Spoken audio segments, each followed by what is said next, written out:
Ja, ich bin hier und möchte heute gerne ein paar Fragen zu Luis Diaz beantworten. Ich bin Fan des FC Bayern München und ja, schon seit meiner Kindheit und ich liebe den FC Bayern und natürlich auch die Spieler des FC Bayern München und einer ganz besonders und zwar Luis Diaz und zwar habe ich auch einen kleinen Bezug zu Kolumbien. Meine Frau selber ist aus Kolumbien und ich war auch schon ein paar Mal in Kolumbien, kenne also ein bisschen die Kultur, die Städte und die Leidenschaft zum Fußball der Kolumbianer und deswegen möchte ich heute ein bisschen über Luis Diaz, der beim FC Bayern München spielt, mittlerweile von FC Liverpool für 70 Millionen Euro gewechselt in dieser Saison und er hat schon eine Wahnsinnsstatistik diese Saison bisher und natürlich auch das FC Bayern München eine Wahnsinnsstatistik. Und ja, ich würde gerne ein paar Fragen beantworten und wir starten direkt mal rein. Und zwar die erste Frage. Wie haben die Fans des FC Bayern München reagiert, als der Transfer von Luis Diaz angekündigt wurde? Also, es gab natürlich zwei Seiten. Die einen bisschen mehr Kritik und zwar, ob die Ablöse nicht zu hoch wäre und ob er nicht, ja, nicht unbedingt die Qualität mit sich bringen würde. Und auf der anderen Seite, viele Fans haben gesagt, ja, der ist super, er kennt Europa, die europäischen Top-Ligen hat er gespielt, in der Premier League, eine der besten Ligen in Europa. Er kennt die Champions League, er kennt bisschen die Kultur schon kennengelernt in Europa. Und die Bedingungen in Europa und deswegen ein super Transfer. 70 Millionen hört sich erstmal viel an, auch für den FC Bayern München. Normalerweise wären so eine Ablösesummen fast nur in Spanien oder in England bezahlt. Die deutschen Teams halten sich da immer noch so ein bisschen zurück und haben auch nicht so viele Investoren, beziehungsweise die Vereine sind nicht so reich, sage ich mal, oder haben nicht so viel Geld wie in England und in Spanien, wo das Geld vielleicht ein bisschen lockerer sitzt oder wie jetzt in dem Nahen Osten in den Ligen.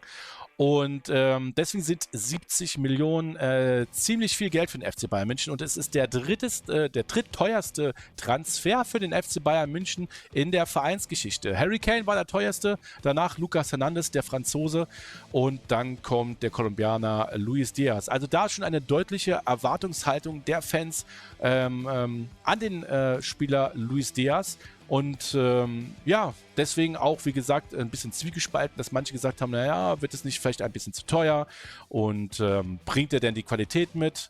Und ja, also wie gesagt, zwei Seiten, ein bisschen Kritik auch von den Medien her und der Rest war euphorisch. Ein super Spieler, Flügelspieler, das ist das, was wir brauchen.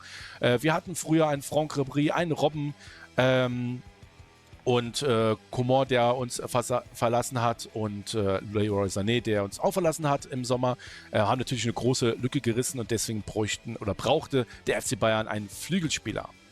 Die zweite Frage ist, die anderen Fans, wie sehen sie Luis Diaz? Also ich persönlich bin begeistert von Luis Diaz. Er bringt vieles mit sich als Flügelspieler. Hätte ich so auch nicht erwartet, als er bei Bayern angekommen ist. Ich wusste, dass er halt Kolumbianer ist, dass sie viel Spaß am Fußballspielen haben, aber dass er so eine Bereicherung ist für den FC Bayern, hätte ich nicht gleich erwartet. Wie gesagt, ich bin begeistert. Er gibt wirklich alles, 100% in den Spielen. Er kämpft, er ist dribbelstark, er ist laufstark, er ist sehr, sehr schnell und er hat seine Qualitäten, er ist gefühlt überall auf dem Feld. Also auch in der Abwehr ist er nicht zu schade, nach hinten zu rennen. Bei also Ballverlusten, rennt er mit nach hinten und versucht, den Ball wieder zu holen, was auch oft gelingt. Das ist natürlich auch gut für die Abwehrspieler und für das ganze Mittelfeld der Bayern, dass dort nach Ballverlusten schnell wieder der Ball wiedergeholt wird. Und das sieht man natürlich auch in seinen Statistiken. Bayern hat momentan 14 Spiele gespielt, Stand jetzt, und alle 14 Spiele gewonnen. Das ist natürlich europäischer oder weltweit in den Top 5 Ligen Spitzenwert. Also das hat es vorher nicht gegeben. 14 gewonnene Spiele aus 14 Spielen. Und ja, wir schauen natürlich, dass auch das 15. Spiel gewonnen wird.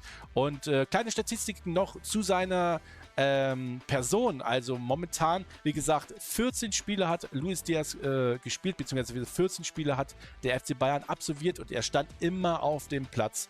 Egal ob Bundesliga, deutscher Pokal, der DFB-Pokal, Champions League oder im Franz Beckenbauer Supercup, er hat immer gespielt. Das ist nach Harry Kane Bestwert an gespielten Minuten. Und ich guck mal rein, 8 Tore hat er bisher geschossen in 14 Spielen, 5 Torvorlagen. Das heißt also 13 Scorerpunkte. Das ist Top-Niveau in einer Liga, die hier auch sehr stark ist.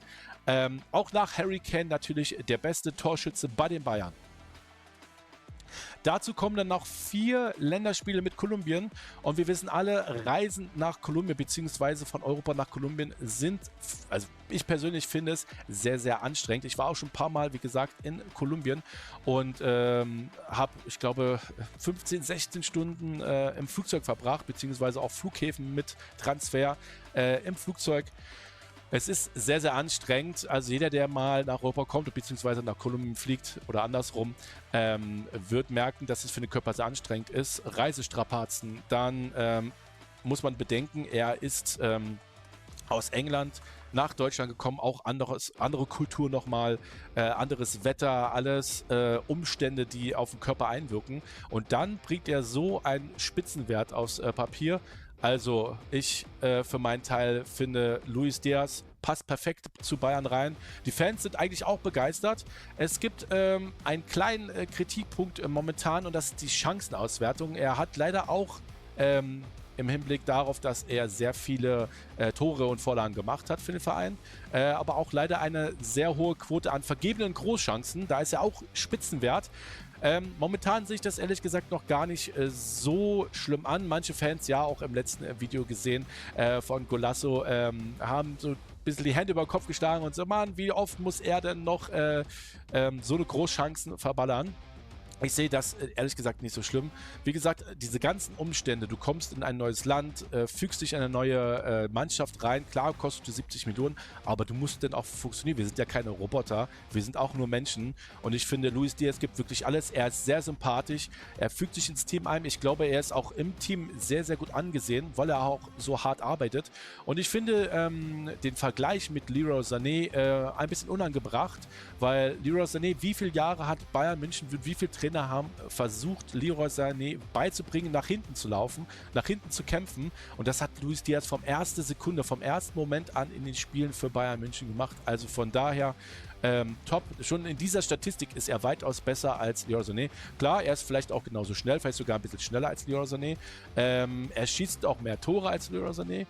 Und ist auch zweikampfstärker, dribbelstärker und bringt seine Technik mit. Also wenn ich die Tore sehe von Luis Diaz, Wahnsinn und ich bin begeistert. Wie gesagt, klar, Kritik kann man auch immer verstehen, das macht ihn wahrscheinlich auch besser und wird ihn noch besser machen, aber ich kann es auch verstehen, dass du auch mal frei vom Torwart vergibst.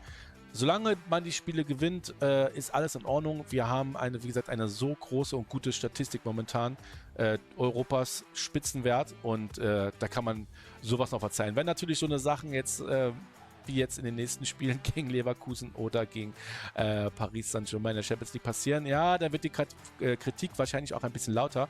Aber wie gesagt, wir sind nur Menschen, wir sind auch nur Fußballspieler und man kann auch mal verzeihen. Also da auch mal ein Auge zudrücken. Kommen wir zur nächsten Frage. Meine Erwartung an das Team, jetzt wo Luis Diaz dabei ist und Musiala in ein paar Wochen zurückkehrt. Also, Musiala leider noch bis Dezember oder Anfang Januar verletzt, genauso wie Alphonso Davies, der auch langsam ins Team zurückkommt. Also die beiden Spieler natürlich auch sehr wichtig für den FC Bayern München, bekommt Bayern München auch nochmal ein bisschen mehr Qualität zurück. Und ich denke und ich hoffe natürlich, dass mit einem offensiven Mittelfeld beziehungsweise mit dem Angriff, den Bayern hat, Harry Kane ganz vorne, dahinter dann Musiala, rechts und links Luis Diaz, auf der rechten Seite Olise und dennoch unsere zentralen Mittelfeldspieler bzw. defensiven Mittelspieler mit Kimmich und Goretzka oder Pavlovic, ist ja egal, wer da draufsteht, ist das ein super, super offensive Mannschaft, beziehungsweise generell diese Mannschaft, ja, mit Top-Qualitäten.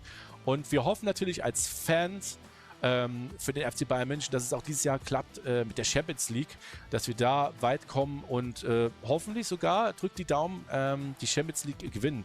Natürlich wird immer vorausgesetzt, die Bundesliga muss gewonnen werden, DFB-Pokal wollen wir auch ein bisschen weiterkommen. Die letzten Jahre waren da ja nicht so gut und immer viele Titel mitnehmen. Aber ich sehe schon jetzt bei Luis Diaz diesen Willen, auch Titel zu gewinnen. Wie gesagt, er gibt alles, auch im Training, wenn man sieht, manchmal Videos oder Videos vom Training und Einschätzungen auch vom Trainer, dass er dort alles gibt und immer dabei ist und das ist auch so für mich so die Perspektive, dass wir in den nächsten Jahren dort ein gutes Team aufbauen können und das versucht das Management von Bayern München, die Mannschaft so zu halten, noch Spieler dazu zu kaufen, die natürlich auch auf dem Top-Niveau sind und Luis Diaz gehört natürlich dort ganz, ganz oben mit rein und bringt seine Qualitäten mit und wie gesagt, das merkt die Mannschaft, sie können sich auf ihn verlassen. Und auch beim letzten Tor im DFB-Pokal hat man gesehen, er ist auch nicht uneigennützig. Er wird super in den Lauf geschickt und könnte eigentlich auch nochmal selbst abziehen und wahrscheinlich auch treffen. Aber er sieht nochmal den mitgelaufenen Spieler, legt nochmal ab und Luis Diaz macht eine super Vorlage für Olise. Und dann steht es auf einmal 4-1, Spiel gewonnen, entschieden.